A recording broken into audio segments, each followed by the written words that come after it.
So the time has come to fill this tank with water. In the last video, we connected this small tank to the main system. But one thing I forgot to do was add in this. This is a restrictor tap. So I can turn the flow off, I can open it a little bit and let a bit of water through. Or I can open it up and let all of the water through. The idea in this is that I can regulate how much water drains from the main display down into that tank and then into the sump. It may be that I have this wide open and it never needs restricting, but it's handy to be able to shut that off if I need to. So I am going to add it in, but I forgot to do it last time. So before I start adding this system with water, I'm going to have to put this on. I've got 240 litres of water, RO water produced, and I can start using that. I'll fill the main display and the sump first. If I've got enough to fill this tank as well, we can have the whole system running. If not, I'll get this bit running for now, start heating it and salting it, and then I can add the rest of the water once I've made some more. So first things first, I'm going to add this into the line, and then I'm going to start filling it with water. So let's get started.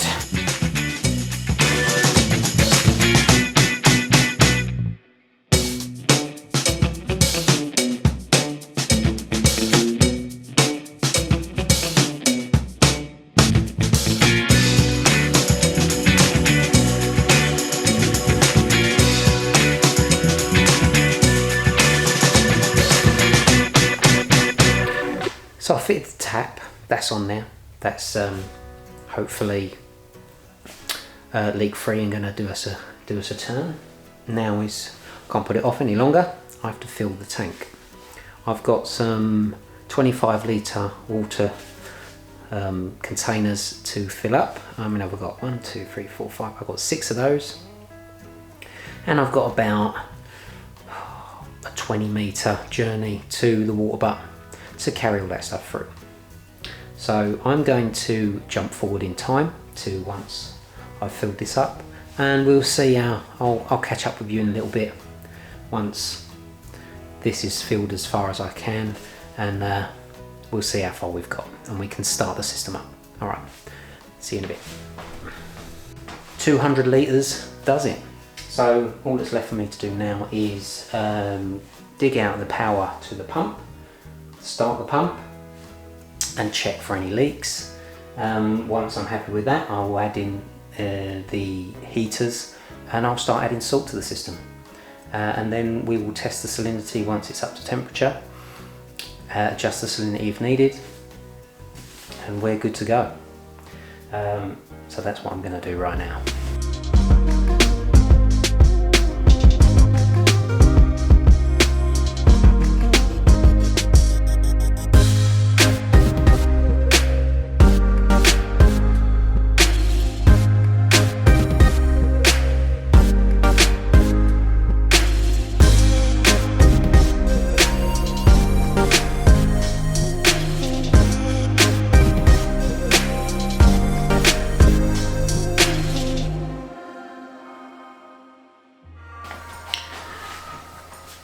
Okay, so we are all running leak free at the moment.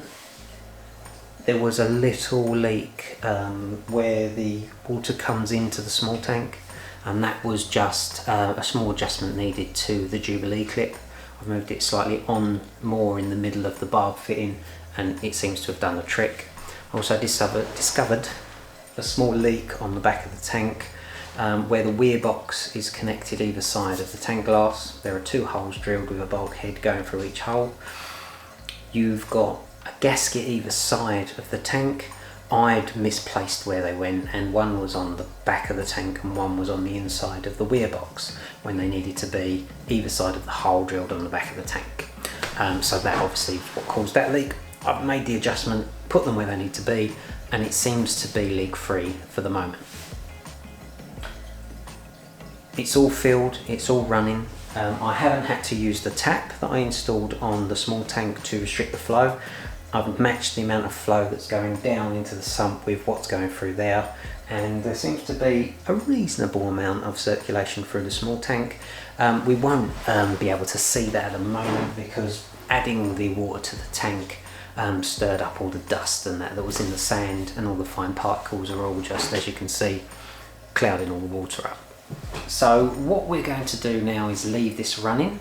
I'm going to start adding salt to it, and I'll also put the heaters in, and hopefully when I check the salinity in the morning, fingers crossed, we'll be close to ready to start this cycle. So that's what I'm going to do now. I'll add the heaters on. These are the heaters that I use. They're cheap heaters that I buy off of eBay. They display the temperature on there. They've also got a little box that you can adjust it on the lead. They have a little sensor built into them that detects when it's in the water and out of the water, and therefore if you take it out of the water it shuts the power off, which I like about these. 100 watts, I've got 2 of these, so a total of 200 watts on this system. Should be plenty to keep this tank warm enough. I usually try and go for about 25 degrees, sometimes 26 degrees. But I will add these to the tank and we can start adding salt. I'm now going to start adding the salt, and for that we will be using Red Sea Cold Pro. This one. This is a 22 kilogram bucket, and that says on the packet that it will do 660 litres. We've already established that we've got 200 litres total system volume, and therefore it should be about a third of a bucket. So I'm going to dump about a third of the bucket in, and then in the morning I'm going to test it to see if the salinity is okay. And if it is, we're good to go. If not, I'll make an adjustment.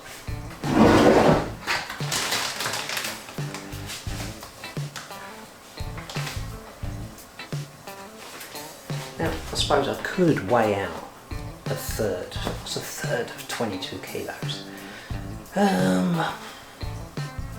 7 is 21, so about 7 kilos ish. And I could dump 7 kilos in, that should be about the right amount. I'm just going to dig down till I think it's about a third of a bucket and see how we get on with that.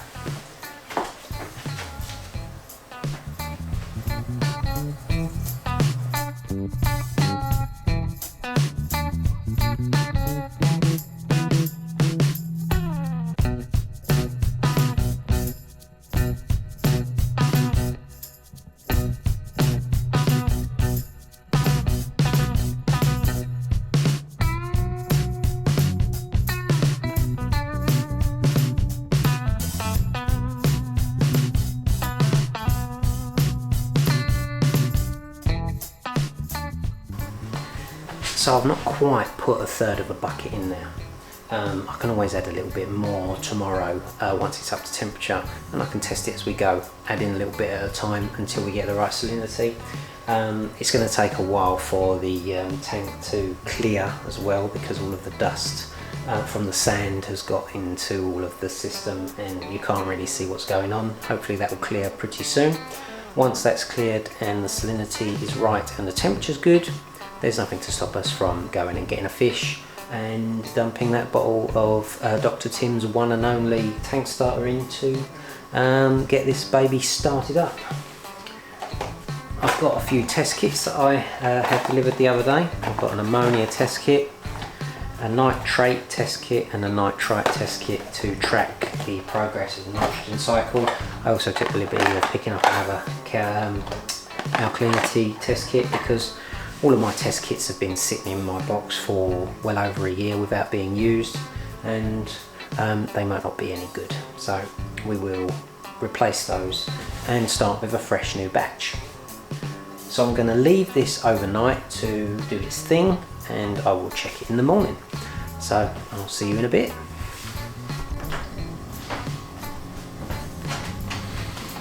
Morning, it's the next day. Let's check the old tank. Got a digital thermometer. These are really great, these things, if you haven't got one. Reasonably cheap, and they're quite accurate.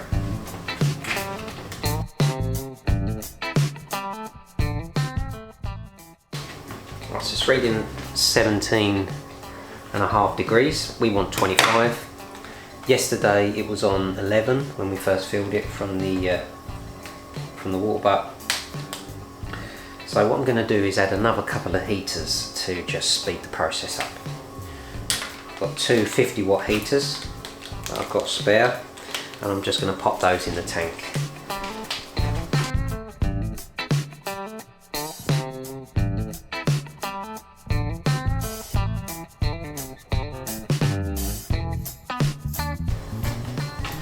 Okay, the important thing to remember when you're going to sort a new tank is that salinity is affected by temperature. So if you're testing your salinity and you've got the temperature right, you don't really know what the salinity is. So I need to get it up to temperature before I can determine whether I need to add any more salt to the system or not. So hang in there guys, I'll be back in a bit once this is all warmed up. So we started this tank the day before yesterday. We got all the water in, we sorted the leaks, and we put the salt into the system. We put the heaters in and we started to bring the temperature up.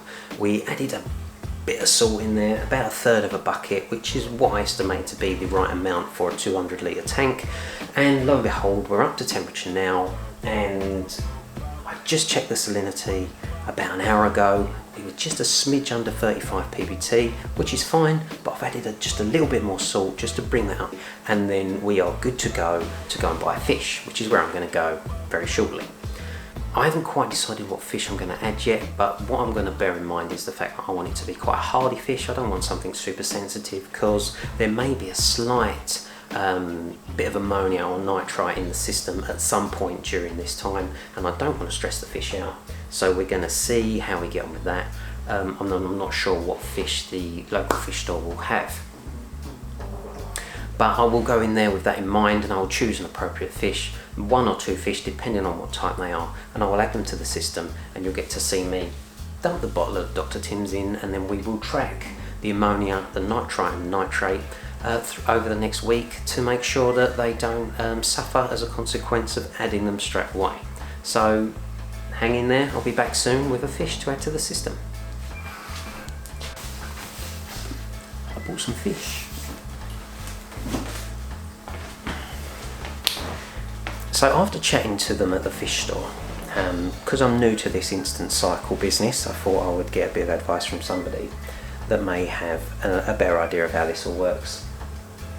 And what they suggested is that I add a few more fish to the system than I intended to. And the reason for that is that the bottle of Dr. Tim's I bought is quite large, and it will do probably more than twice the amount of water volume that we are looking to set up. So in essence, all of that bacteria will go to waste if it doesn't have a food source to keep it going and breeding and everything else. So they suggest that I add a few more fish. So I've bought 4 fish to add to the system. They're small fish, and hopefully they'll do all right.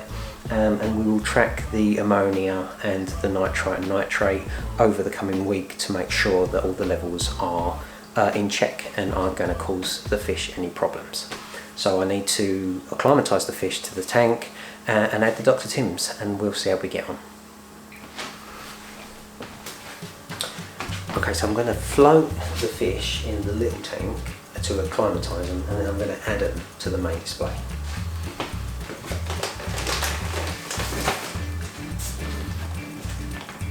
I don't know if you can see there. There we are. Healthy little firefish.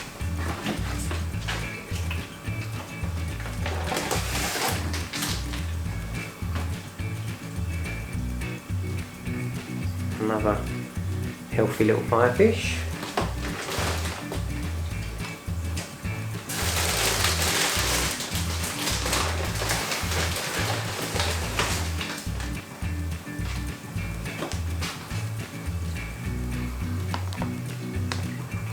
A beautiful little leopard wrasse, you can see now. We'll get a better look at her when we get her in the tank.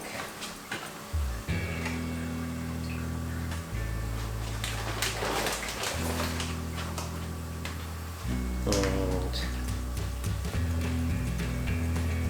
you can see him in there. Tail spot blenny, cheeky little fella.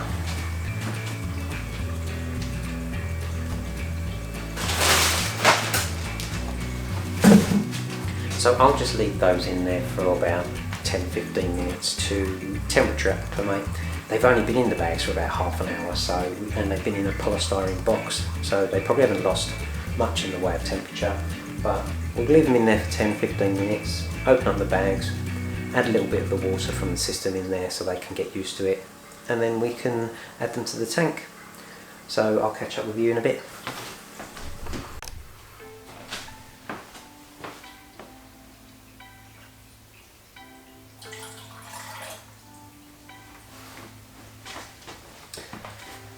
So they've been floating for about 40 minutes. I've added probably 50% again to the water that came in to the tank, and I'm ready to add them into my aquarium. But before I do that, I've switched off all the pumps, and I've got my bottle of, quite Sprite, I've got my bottle of Dr. Tim's, and the instructions just basically say that you want to shake well before you use it. Best to use the entire contents at one time, minimum dosage, blah blah blah, cannot be overdosed, turn off UV, ozone, skimmer, and remove filter socks for 48 hours, keep refrigerated for a longer shelf life. Well, at the moment I haven't put my skimmer on yet because I anticipated using this and I knew it wasn't appropriate to run it, so that won't be going on until once this has been in for a couple of days. I don't use filter socks anyway, never have. Well, I say I never have. I used them for a very short period of time early on, and then I ditched them because I hate them and I think they're a pain in the arse, so we don't use those. I like a free flow through the system without any restrictions. That way everything gets to where it needs to be processed out of the system, not just clogged up around a sock waiting to decompose and contaminate the water. So anything that passes through the system back into the tank is potentially food again for a second time round. Other than that, it will get filtered out somewhere along the line. So this bacteria that Dr. Tim's put in this bottle is specifically the type of bacteria that we want in an aquarium of the salinity that we're using and the temperature. He's 20 years of colonising bacteria and researchers brought him to this product, and we are dosing over twice as much as we need for this tank. This little bowl here will do what he says 120 gallons or 454 litres. We are a total system volume of 200 litres, so we are adding enough bacteria to do more than twice what we want it to, which I'm quite confident is good for me, because I'd rather overdose than underdose, because I don't want the fish to suffer. Right, I've shut off all the pumps so we've got no circulation, and I'm going to add this to the display tank, which has got the sand and the rock in it. Hopefully all of this sediment will settle down on there and all of these bacteria can get established within that media. The sand and the sand has got a huge amount of surface area, and that is going to allow this bacteria somewhere to live, and then it will work its way through the system and stick into any hard surface, from your pumps to your heaters to your walls of your aquarium, and all throughout the whole tank. So I'm sure that's enough shaking for now. So what we'll do,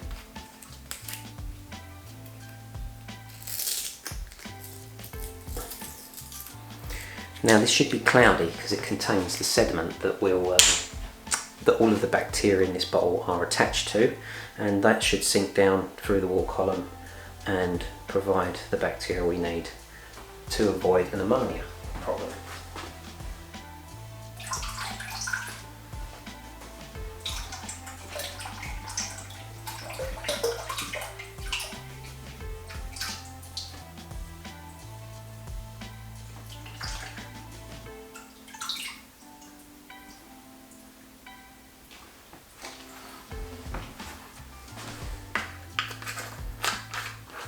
Wow, that's it.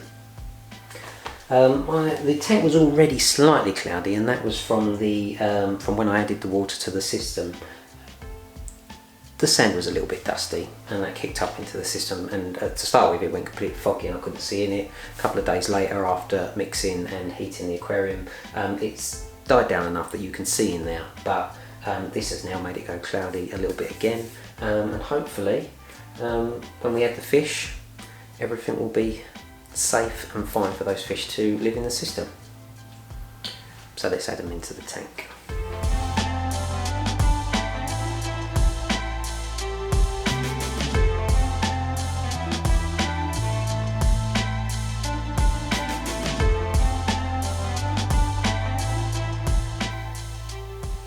I like to use my hands to transport the fish into the tank if I can. I find it a lot less stressful on the fish. You just cup them, you can let the water drain out, and then you can just add the fish into the tank.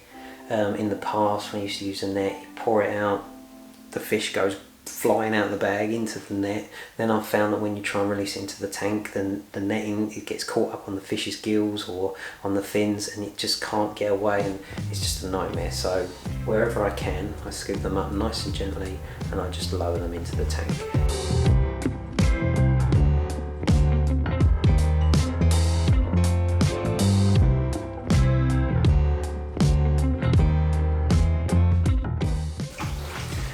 Okay, that one put up a little bit of a fight. The problem is when you put your hand in the bag, you can't really see what you're doing, and then the water sort of distorts what you're looking at, and as I was trying to lift him up, the little bug kept wriggling out of the fingers. I don't like to grab them too tight, don't want to squash them. So yeah, it took a little bit longer to put that one in than the first one, but hopefully that's a good indication that they're healthy fish and they've got a fighting spirit, and they'll do well in the aquarium. So I'm going to dump these bags and the water that's in them away, and I'm going to pop the lid on the aquarium that stops any of these little feathers from jumping out. And hopefully we can come back in a little while and we'll see if we can feed them. So the fish have been in here about 4 hours. And I've got a little bit of mysis shrimp I'm going to feed to the tank to see if we can entice any of the fish out. I've got a little temporary light over the top just so I can see inside. So let's see if we can see any of the fish in the tank once we put the food in.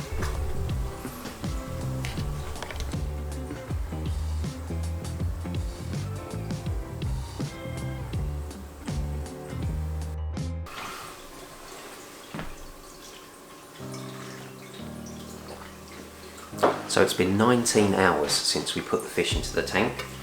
Since then, last night, I did see the 2 firefish hanging around over the back. They looked okay, and I saw the tail spot Denny hanging out on one of the bits of rock on this side.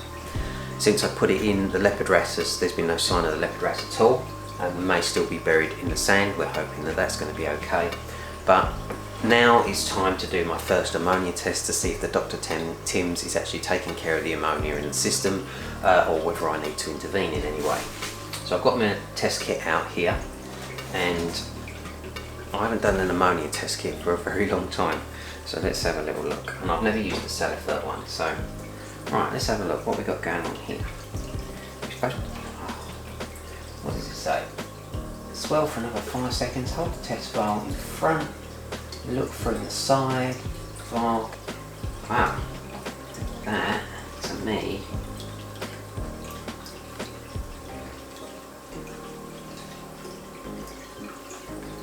looks extremely clear. Don't know how well you can see that, but to me that looks very clear. There's no tinge of a colour. It's milky, but it went milky as soon as I put the stuff in. But it's certainly not any tinge of yellow that I can see. So we're definitely low to none, which is good. So well done, Dr. Tim. We don't have any ammonia. Now for this one, 1 level spoon of this in there. Blimey. So if it was that, I don't like these test kits much. Not these test kits, but test kits in general that require me to determine the colour, depending on what light I'm in. Especially when you're dealing with such a small, right, we're not getting any reading through the front. So So if we look through the side, we get the slightest tinge of pink.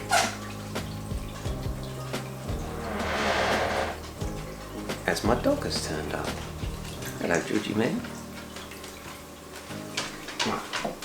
Hello. Come. This is my dog, George. He's a Cavachon. He's nearly 5 years old, and he obviously misses me because he's come barging in to find out where I am. You a good boy? You good? Okay. Off you go. Alright, you can stay there. So if we divide that by 10, we think we're getting a reading of 0.25. That becomes 0.025. So, yeah, practically nothing, which is good. It says that there's maybe some in there, but it's a very small amount. So hopefully, what Dr. Tim says is that if you allow the nitrite to get above 0.5 or 5 parts per million, I'll have to double check on that, but it inhibits the ammonia bacteria from doing their job and it can stall the cycle. So you just need to keep a check on that, and other than that it should be going through the cycle quite nicely. I'm going to feed the tank this morning, seeing as there doesn't seem to be any readings, and see if I can coax the fish into, you know, eating a little bit of something and coming out to show us that they're all still there and they're all still happy. Right, let's do that.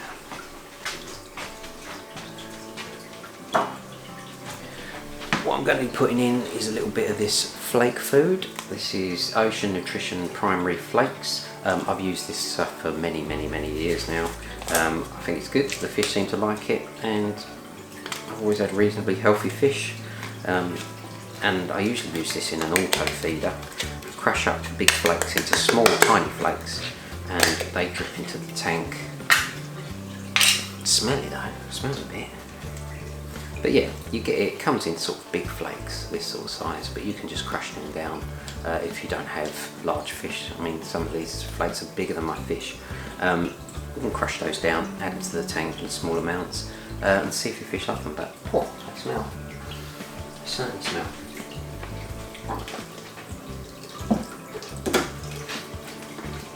I'm going to pop you back in front of the tank so you can have a look.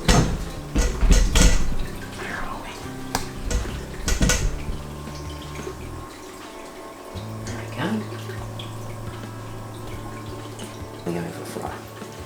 So I'm going to sprinkle a little bit of this food in there, not too much. You don't want to be overfeeding at this stage. We'll just pop a little bit of food in there and see if we can, the smell will entice the fish out to get something to eat. So let's see how we get on with that. Here goes the food.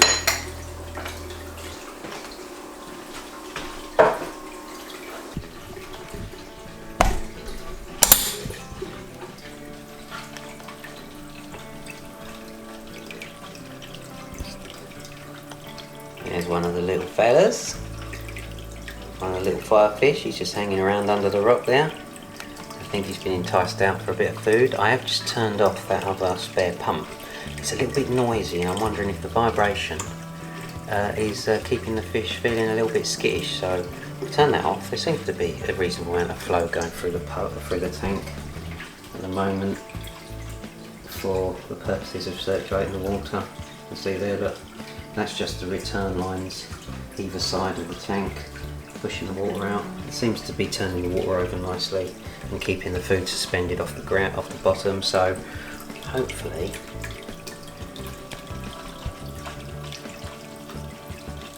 the fish will come out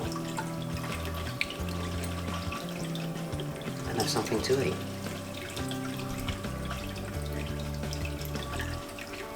Little fella in there. Still no sign of the wrasse, but hopefully it's gaining a little bit of that for an explore. I think I'll leave that other circulation pump off, I think, because it's just too noisy. I do have two on my other old tank that will be coming over and they're much more quiet.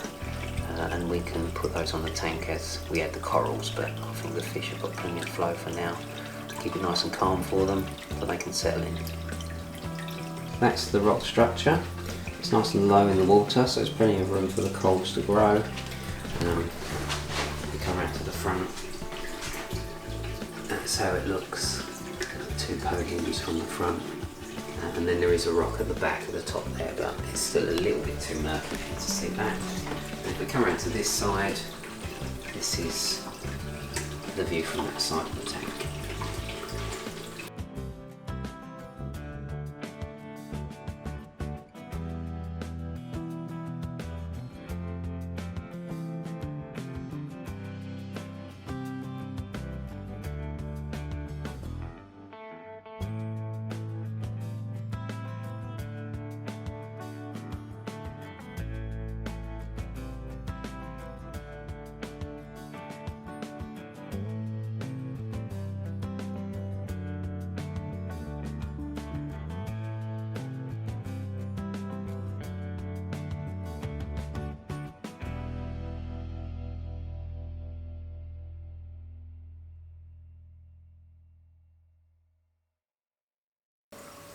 During the past 7 days, I've been testing daily for ammonia, nitrite and nitrate.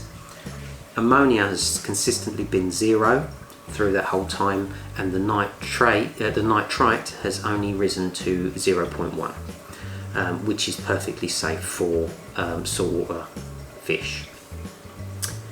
We've had a steady increase of nitrate up to 5 parts per million, and that is an indication that all of those other elements that should have built up in the water have been converted almost immediately into nitrates.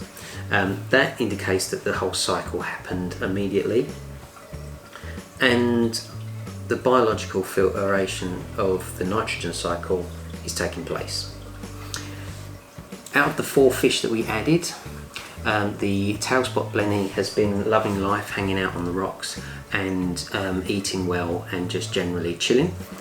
The 2 fire fish that I added promptly have been hiding quite a lot, and to be honest, I've only seen 1 out at any one time. Whether that is the same one that I've seen and the other one isn't around anymore, or whether I've seen both of them at different times, that still remains to be confirmed. And the wrasse, when it dived into the sand, it damaged itself, and it was under the sand for a couple of days. When it did finally emerge, one of its pectoral fins was pretty much frozen, and it had some damage to its side of its body, and it didn't recover. I did transport it to the small tank with a little tub of sand, hoping that it could bury itself and sort of maybe pull through, but by the next morning it was dead, and I removed it from the system. This is obviously no indication of whether the nitrogen cycle was working or not. It was just an unfortunate event that happens from time to time when adding the fish to your tank. So today, on day 7, what I've done is I've picked up 5 hermit crabs to add to the system, and I've also picked up a sulphur goby, or a watchman goby, and I will pop those into the water to start temperature acclimating them. See that little fella there? He seems quite active and he looked really confident in the shot, so I picked him up and I think he'll make a nice addition to the tank. I also picked up a few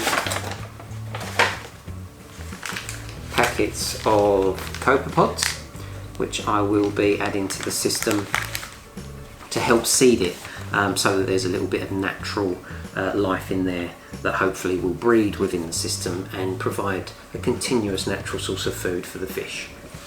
Obviously this is all a temporary thing, because when I get my old system, or when I can go and get all my old system and all of my fish and corals and rock, I will be bringing all of these things into the system all in one go, and I won't need to purchase things like copepods because there will be an abundance of them in the rockwork and the system anyway.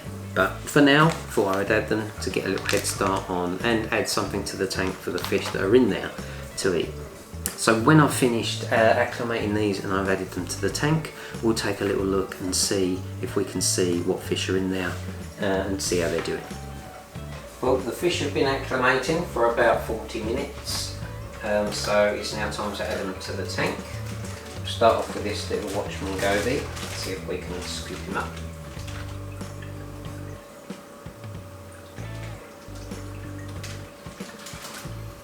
We add him in, there he goes.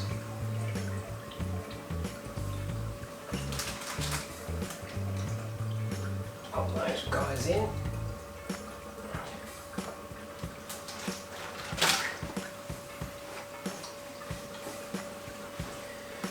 Okay, quick, before they all run away.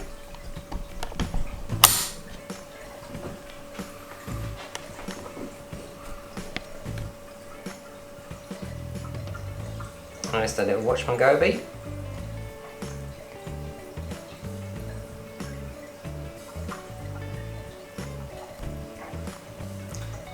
And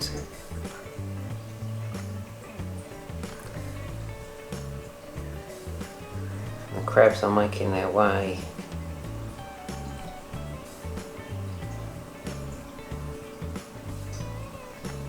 around the tank. The watchman goby is not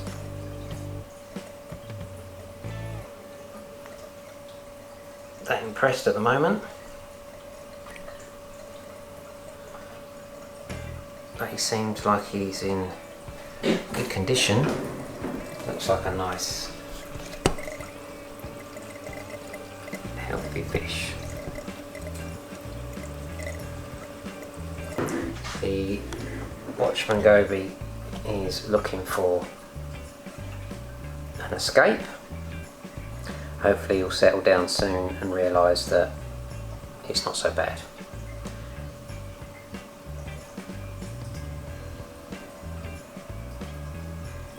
I'll catch up with you in a bit. So the fish have been in the tank for a couple of hours. The dartfish has shown up. He's out and about, or at least one of them is. I'm still not sure if there's one or two left in there. I did put two in, but I've only seen one at a time, or maybe only just one at all. I'm gonna grab a bit of aquarium water and get this in the tank.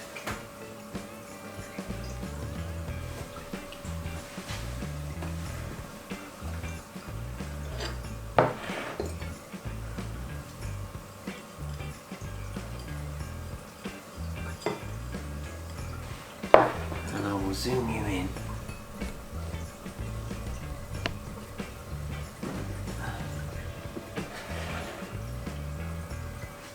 And add the food.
would seem the introduction of the goby and the hermit crabs has encouraged the firefish to emerge from its burrow, where it's been hiding out for the best part of the last 7 days.